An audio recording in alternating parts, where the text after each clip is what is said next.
সবাইকে ঈদ মুবারক। সকাল সকাল উঠেই সেমাই রান্নার প্রস্তুতি চলছে।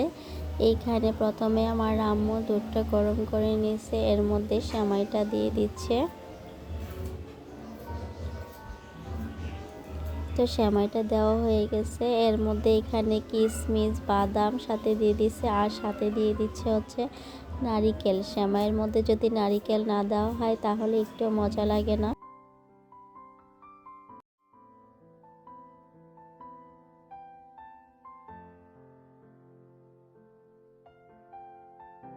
সেমাইয়ের সাথে খাওয়ার জন্য আমার আম্মু এখানে চাউলের রুটি বানাচ্ছে, আর আমি এদিকে চাউলের রুটিগুলো ভেজে নিচ্ছি। তো একটা একটা করে সবগুলো চাউলের রুটি ভাজা হয়ে গেছে।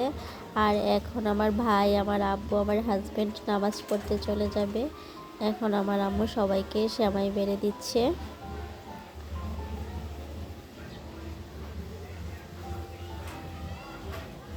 চাউলের রুটি দিয়ে কিন্তু সেমাই দিয়ে খাইতে অনেক বেশি ভালো লাগে। তো এই যে আমার ভাই নিয়ে আসছে সেমাই, ফাইজামনির বাবা সেমাই খাচ্ছে, আর ফাইজামনি এদিকে কান্না করতেছে, সে মসজিদে যাবে নামাজ পড়তে। পরে ওরে তাড়াহুড়া করে রেডি করাই দিছি। আর এইদিকে আপনাদের ভাই আর ফাহিম, আমার ভাই, দুজনে সেমাই খাইতেছে বৈশা।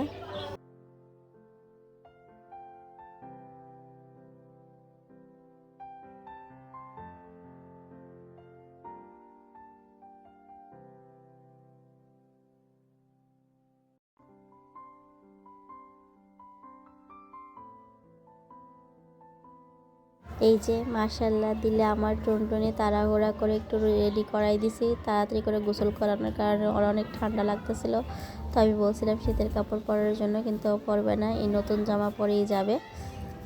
তো এই জামাটা ওর নানু ওকে দিছে, আর অনেক বেশি সুন্দর লাগতেছিল এই জামাটাতে। তো সবাই ভালো থাকবেন, আল্লাহ হাফেজ।